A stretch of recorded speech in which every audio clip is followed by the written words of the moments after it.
നമസ്കാരം, പുതിയ വീഡിയോയിലേക്ക് എല്ലാവർക്കും സ്വാഗതം. ഇന്ന് ഞാൻ ഉണ്ടാക്കാൻ പോകുന്നത് ഡയമണ്ട് കട്ട് വെട്ടുമിഠായി 6-ാം നമ്പർ ഇങ്ങനെ പല പേരുകളിൽ അറിയപ്പെടുന്ന ഒരു സ്വീറ്റ് ആയിട്ടുള്ള ഒരു സ്നാക്സ് ആണ്. അപ്പോൾ ഇത് എല്ലാവർക്കും ഇഷ്ടപ്പെടുന്നു വിചാരിക്കുന്നു. നമുക്ക് റെസിപ്പിയിലോട്ട് പോവാം.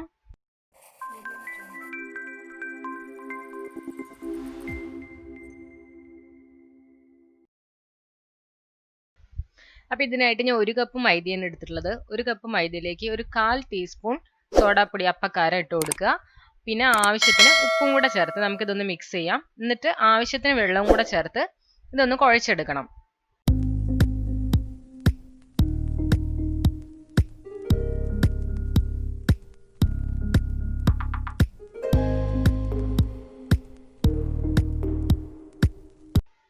ഇനി ഇതൊരു കൗണ്ടർ ടോപ്പിലിട്ട് ഒന്നുകൂടെ നന്നായിട്ട് കുഴച്ചെടുക്കുക. അതിനുശേഷം കുറച്ച് പൊടിയും കൂടി ഇട്ടതിന് ശേഷം ആ കൗണ്ടർ ടോപ്പിലിട്ട് നന്നായിട്ടൊന്ന് പരത്തിയെടുക്കുക.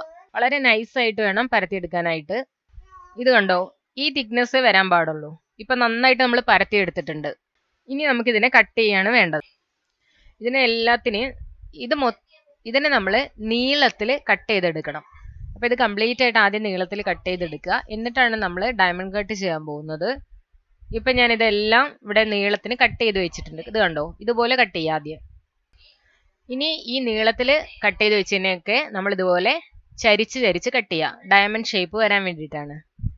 മൊത്തത്തിൽ ഇതുപോലെ കട്ട് ചെയ്തെടുക്കാം. അപ്പം നമ്മൾ കട്ട് ചെയ്ത ഉടനെ തന്നെ നമുക്ക് കുറച്ച് കട്ട് ചെയ്യുന്നതിനനുസരിച്ച് തന്നെ നമുക്ക് ഇതിനെ വറുത്തെടുക്കാൻ പറ്റും. ഇപ്പം ഞാൻ മൊത്തത്തിൽ കട്ട് ചെയ്തിട്ടാണ് ചെയ്യുന്നത്. അപ്പോൾ ഞാനിപ്പോൾ നിങ്ങൾക്ക് കാണിക്കാൻ വേണ്ടി ഇങ്ങനെ മൊത്തത്തിൽ കട്ട് ചെയ്തേ ഉള്ളൂ. അല്ലെങ്കിൽ ഇത്തിരിശെ കട്ട് ചെയ്യുന്നതിനനുസരിച്ച് വറുത്തെടുക്കാം. ഇപ്പം ഞാൻ എല്ലാം കട്ട് ചെയ്ത് വെച്ചിട്ടുണ്ട്. ഇതുപോലെ നിങ്ങൾ കട്ട് ചെയ്തത് ഒരു പ്ലേറ്റിലേക്ക് മാറ്റുകയാണെങ്കിൽ കുറച്ച് മൈദപ്പൊടി ഇട്ടതിന് ശേഷം വേണം അത് ഇട്ട് കൊടുക്കുക, അല്ലെങ്കിൽ ഒട്ടി പിടിക്കും. അതുപോലെ മേളിൽ ഇടുകയാണെങ്കിലും കുറച്ച് ഇട്ടതിന് ശേഷം അതിന്റെ മുകളിൽ കുറച്ച് പൊടി ഇട്ടിട്ടേ അടുത്ത കട്ട് ചെയ്ത് ഇടാവൂ. ഇനി നമുക്കിത് ഫ്രൈ ചെയ്തെടുക്കാം. അതിനായിട്ട് ഒരു പാനിൽ അത് ചൂടായപ്പോൾ ഓയിൽ ഒഴിച്ചു കൊടുത്തിട്ടുണ്ട്. ഈ ഓയിൽ ചൂടാകുമ്പോൾ ഇതിലേക്ക് നമ്മൾ ഈ ഡയമണ്ട് കട്ട്സ് എല്ലാം ഇട്ട് കൊടുക്കാം.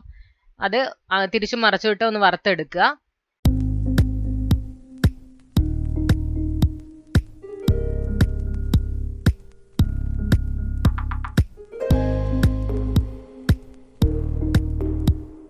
ഇപ്പൊ നമ്മളെല്ലാം വറുത്തെടുത്തിട്ടുണ്ട്. ഇനി ഇതിനെ നമുക്ക് ഷുഗർ സിറപ്പ് ഉണ്ടാക്കിയിട്ട് അതിലിടാം. അതിന് വേണ്ടിയിട്ട് ഇതാ പഞ്ചസാര 1/2 കപ്പ് എടുത്തിട്ടുണ്ട്. കുറച്ച് വെള്ളം കൂടെ ചേർക്കുക. എന്നിട്ട് അതിനെ നന്നായിട്ട് തിളപ്പിച്ച് വറ്റി വരുന്ന ഒരു പാകം, ആ ഒരു പരുവം ആവുന്നവരെ വെയിറ്റ് ചെയ്യാം. ഇപ്പൊ ഇതാ വെള്ളമൊക്കെ നന്നായിട്ട് വറ്റി വന്നിട്ടുണ്ട്. ഇങ്ങനെ ഒരു നൂൽ പരുവം ആവുന്നവരെ ചെയ്താൽ മതി. ഇനി ഇതിലോട്ട് നമുക്ക് വറുത്ത് വെച്ച ആ ഡയമണ്ട് കട്ട്സ് എല്ലാം ഇട്ട് കൊടുക്കാം. ഇനി എല്ലാ ഡയമണ്ട് കട്ട്സിലും ഈ സിറപ്പ് ആവുന്ന തരത്തിൽ ഇതിനെ നന്നായിട്ടൊന്ന് മിക്സ് ചെയ്തെടുക്കുക. അപ്പൊ നമ്മുടെ ഡയമണ്ട് കട്ട്സ് റെഡിയായി. കൊച്ചു കുട്ടികൾക്കൊക്കെ നല്ല ഇഷ്ടാവുന്ന ഒരു സ്നാക്സ് ആണ്. വലിയവർക്കും ഇഷ്ടപ്പെടുന്ന സ്നാക്സ് തന്നെയാണ്. നമ്മൾ കടകളിൽ നിന്നൊന്നും വാങ്ങിക്കാതെ നമുക്കിത് വീട്ടിൽ തന്നെ ഉണ്ടാക്കിയെടുക്കാൻ എളുപ്പമാണ്. അപ്പൊ നിങ്ങൾ എല്ലാവരും ഇത് ട്രൈ ചെയ്ത് നോക്കുമെന്ന് ഞാൻ വിചാരിക്കുന്നു.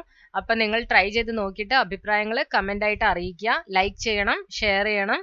ഇനിയും ഞാനിടുന്ന വീഡിയോസ് നിങ്ങൾ കാണണമെന്നുണ്ടെങ്കിൽ സബ്സ്ക്രൈബ് ചെയ്തിട്ട് സബ്സ്ക്രൈബ് ബട്ടന്റെ അടുത്തുള്ള ബെല്ലൈക്കൺ കൂടെ ഒന്ന് പ്രസ് ചെയ്യുക. ബെല്ലൈക്കൺ പ്രസ് ചെയ്യുമ്പോൾ ഓളിൽ തന്നെ പ്രസ് ചെയ്യുക. എങ്കിൽ എല്ലാ പുതിയ വീഡിയോസും നിങ്ങളുടെ ഫോണിൽ നോട്ടിഫിക്കേഷൻ ആയി കിട്ടും. അപ്പോൾ അടുത്ത വീഡിയോയിൽ കാണുന്നവരെ ബൈ, താങ്ക് യു.